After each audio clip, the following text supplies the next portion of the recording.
let it bang, bang. Hello बच्चों, आपका हमारे चैनल पे स्वागत है। बच्चों, आशा करता हूं कि आप परीक्षा की तैयारी बहुत अच्छे तरीके से कर रहे होंगे। बच्चों, आज हम आपके लिए 6 नंबर के बहुत ही इंपॉर्टेंट क्वेश्चन लाए हैं जो कक्षा 10 के लिए होने वाला है। 21 फरवरी को आपका पेपर है और ये अगर जो क्वेश्चन अगर ध्यान से देख लेते हैं, लास्ट तक अगर देखेंगे तो आराम से आप 6 नंबर कर लेंगे। ये जो क्वेश्चन है त्रिकोणमिति से हर साल 6 नंबर का पूछा जाता है। तो चलिए देखते हैं बिना किसी देरी के कि कौन सा क्वेश्चन है जो हमारे बोर्ड के परीक्षाओं में हर साल 6 नंबर का आता है। ठीक, और यदि आप हमारे चैनल पर नए हैं तो चैनल को सब्सक्राइब जरूर कर दीजिए और बेल आइकन को प्रेस कर दीजिए ताकि कोई भी नोटिफिकेशन आप मिस ना करें। ठीक, और चैनल को लाइक भी जरूर कर दीजिए। ठीक, चलिए बिना किसी देरी के स्टार्ट करते हैं। यहाँ पर देखिए सवाल कह रहा है कि एक समतल जमीन पर, कोई समतल जमीन है, खड़ी मीनार की छाया, एक खड़ी मीनार की छाया उस स्थिति में 40 मीटर अधिक हो जाती है जब सूर्य का उन्तांश 60 से घटकर 30 हो जाता है। अब ये क्या कर रहा है, कह रहा है ना कि कोई दीवार है, उसकी छाया ना 40 मीटर अधिक हो जाती है जब वो ना 60 एंगल से कितना हो जाता है, 30 एंगल हो जाता है। तो मीनार का ऊंचाई ज्ञात करना है। तो इस प्रकार का क्वेश्चन ना बोर्ड के परीक्षाओं में बहुत बार पूछा गया है। तो चलिए बिना किसी देरी के देखते हैं कि इस प्रकार का क्वेश्चन अगर आएगा तो कैसे हल करेंगे। ठीक, तो सबसे पहले हम लोग इस प्रकार का क्वेश्चन आता है तो हमने आपको बताया है कि चित्र बनाया जाता है। तो सबसे पहले देखिए चित्र से समझते हैं। मान लीजिए यहाँ पर हमारा कह रहा है सवाल कि एक मीनार है, इसको हम लोग मान लेंगे एक मीनार या दीवार है। ठीक, ये हमारा क्या है, मीनार है, इसे लिख दीजिएगा मीनार। अब मीनार की हाइट को मान लीजिए, हम मान लेते हैं एच क्या है, इसकी हाइट है मीनार की, क्योंकि एच हम लोग को ज्ञात करना है, एच की वैल्यू ज्ञात करना है। अब कह रहा है कि यहाँ पर मान लीजिए कोई सन है, सूर्य है। अब इसकी परछाई जब आ रही है, जब 60 एंगल पे है, तो यहाँ पे मान लीजिए इसकी परछाई यहाँ तक आ रही है, कितना पर, इतना पर। कब, जब 60 एंगल है जमीन के, ये मान लीजिए हमारा फ्लैट है, ये हम जमीन खींच दिए। अब ये जो एंगल कितना है, 60 एंगल दिया है। ठीक, अब जब इसकी सन से यहाँ पर जब परछाई आ रहा है तो इतना दूर परछाई आ रहा है, कब, 60 एंगल पे। और 60 एंगल के बाद कह रहा है कि 60 एंगल के बाद अब क्या हो रहा है कि 30 एंगल जब इसका नाव कोण, ये सूर्य अब थोड़ा ढक के किधर हो रहा है और थोड़ा नीचे यहाँ पर आ जा रहा है, तो नाव इसका घट जा रहा है। तो 30 से जब 60 हो रहा है, 60 से जब 30 हो रहा है, तो अब क्या, मान लीजिए 30, तो इसकी परछाई अब यहाँ तक आ रही है। और पहले कितना था, 60 एंगल जब था तो इतना था, और 30 हो रहा है तो पूरा इतना हो जा रहा है। तो ये जो एंगल है, 30 एंगल जब बन रहा है तो 40 मीटर बढ़ जा रहा है, यानी 60 से लेकर कितना पहुँच जा रहा है, 30 तक पहुँच जा रहा है। तो हमको ज्ञात करना है कि एच बताइए, तो हमको बताना है कि एच की वैल्यू ज्ञात कीजिए। ठीक, तो आइए किस प्रकार से इस प्रकार क्वेश्चन को सॉल्व करते हैं। देखिए सबसे पहले हम लोग क्या कर लेंगे कि मान लेंगे कि जब 60 एंगल था तब उसकी दूरी कितनी थी, तब परछाई की दूरी जो थी x मीटर थी, कितना थी, x मीटर, और इसका हाइट मान लेंगे h मीटर। ठीक, अब इसको पॉइंट से डिनोट कर दीजिए, a, ये वाला पॉइंट b, ये वाला c और ये वाला d।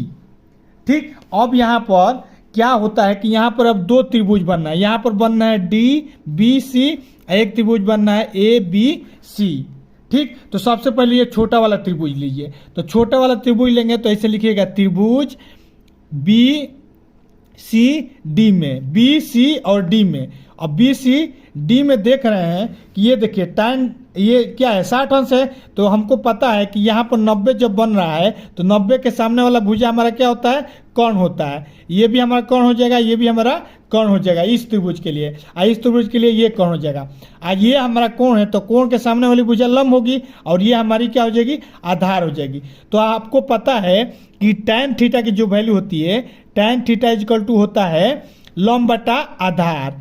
ठीक, लंब बटा आधार। इसी फार्मूला पर हम लोग क्या करेंगे, पुट करेंगे। तो ये बताइए यहाँ पर थीटा की वैल्यू क्या दिया है, 60 दिया है, तो ये रखिए tan 60 अंश इक्वल टू लंब ये हमारा है, लंब हमने कितना माना है, h माना है, और आधार हमारा क्या है, x है, तो हमने x माना है तो ये h हो जाएगा।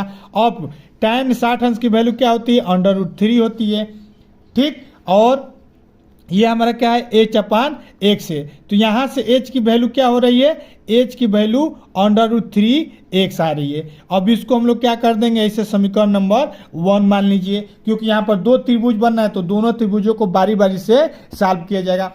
अब हम लोग क्या करेंगे, सेम वही फार्मूला लगाएंगे अब इस त्रिभुज के लिए ACB के लिए। ठीक, अब इस वाले फार्मूला एक बार इसमें के लिए लगाना है और एक बार इसके लिए लगाना है। तो अब यहाँ से देखिए, अगर जब tan 30 अंश का वैल्यू लेंगे तो यहाँ से लंब तो सेम वही रहेगा, ये वाला h आधार हमारा क्या हो जाएगा, x यहाँ है प्लस 40 है तो 40 प्लस x हो जाएगा। तो अब हम लोग क्या करेंगे, यहाँ लिखेंगे त्रिभुज A B और C में। अब यहाँ पर सेम वही tan थीटा इक्वल टू लंब बटा में आधार का फॉर्मूला लगाएंगे। अब tan यहाँ पर थीटा की वैल्यू दिया है 30 और लंब की वैल्यू सेम वही h दिया है, आधार जो है हमारा x और प्लस 40 हो जाएगा। ठीक, यहाँ से आप समझ लीजिए आधार क्या हो जाएगा 40 प्लस x। ठीक, अब देखिए नेक्स्ट स्टेप, यहाँ पर h की वैल्यू क्या है √3x है ना इक्वेशन 1 से। तो अब यहाँ पर h की वैल्यू क्या करेंगे, यहीं से पुट कर देंगे। h का मान समीकरण 1 से रखिए, समीकरण 1 से रखने पर अब रखेंगे तो क्या हो जाएगा, tan 30 अंश की वैल्यू होता है √3 इक्वल टू h की वैल्यू हमारा क्या है √3x है, अब बटा में 40 प्लस x है। अब इसको क्रॉस गुणा करा दीजिए, तो क्रॉस गुणा कराएंगे तो 1 में 40 से कराएंगे तो ये हो जाएगा 40 plus x equal to 3x में √3 से कराएंगे तो ये हो जाएगा 3x। ठीक है बच्चों, इतना समझ में आ रहा है। अब x को उधर भेज दीजिए तो ये हो जाएगा 3x माइनस x और 40 यहाँ हमारा रहेगा तो ये 40 हो जाएगा। अब 3x में से x जाएगा तो 2x इक्वल टू 40, यानी x की वैल्यू हमारी हो जाएगा 20। 2 से 40 से भाग दे देंगे तो ये हो जाएगा 20, यानी कि x की वैल्यू हमारी क्या आ गई 20 आ गई। यहाँ पर देखिए ये वाला वैल्यू हमारा क्या आ गया 20 आ गया x की वैल्यू। अब हम लोग क्या करेंगे, x की वैल्यू इसमें पुट कर दीजिए तो h की वैल्यू आ जाएगा। तो यहाँ से x की मान समीकरण 1 में रख दीजिए, 1 में रखने पर समीकरण 1 क्या है h इक्वल टू √3x, तो ये हो जाएगा √3 गुणे 20। अगर √3 का वैल्यू नहीं अगर वैल्यू दिया होगा तो ठीक है, नहीं तो आप याद कर लीजिए 7.1 होता है, गुणे क्या कर दीजिए 20 कर दिए, 31 होता है, लेकिन आप इतना ही लिखिए। ठीक, अब यहाँ पर देखिए इसको क्या कर देंगे, गुणा करा देंगे तो 2 में इससे गुणा करेंगे तो 4 दूनी के 7 दूनी के 14 4 और फिर हासिल बचेगा 1 और 2 में 1 से कराएंगे तो 2 1 2 1 3। ठीक, आइए 0 है तो 0 से क्या हो जाएगा पॉइंट हमारा कट जाएगा, यानी h की वैल्यू हो जाएगा 34 मीटर। ठीक, यानी ऐसे 70 दूनी 34 हो जाएगा, यानी h की जो वैल्यू है हाइट है कितना हो जाएगा 64 मीटर होगा। h हमारा क्या है मीनार की हाइट है, मीनार की ऊंचाई है, यानी हमारी मीनार की जो ऊंचाई है 34 मीटर है। ऐसे डाल दीजिएगा 2 लाइन, ऐसे आंसर लिख दीजिएगा, यही हमारा क्या है आंसर है। तो अगर इस प्रकार से अगर आप कॉपी लिखते हैं जैसे हमने अभी आपको बताया है, ठीक इसी स्टेप में क्या करिएगा, सवाल यहाँ पर दिया रहेगा, हल यहाँ पर लिखिएगा, ग्राफ बनाइएगा, जैसे हम समीकरण बोल रहे हैं ऐसे ऐसे शुद्ध रूप में लिखते जाइएगा। हाउ माऊ करेंगे तो नंबर काट देगा एग्जामिनर। क्लीन में पूरा लिखिएगा। उसके बाद यहाँ पर देखिए जैसे जैसे फार्मूला लगा है वैसे वैसे फार्मूला लिखिएगा। उसके बाद लास्ट में जब एच की वैल्यू आ जाएगा तो यहाँ पर लिख दीजिएगा।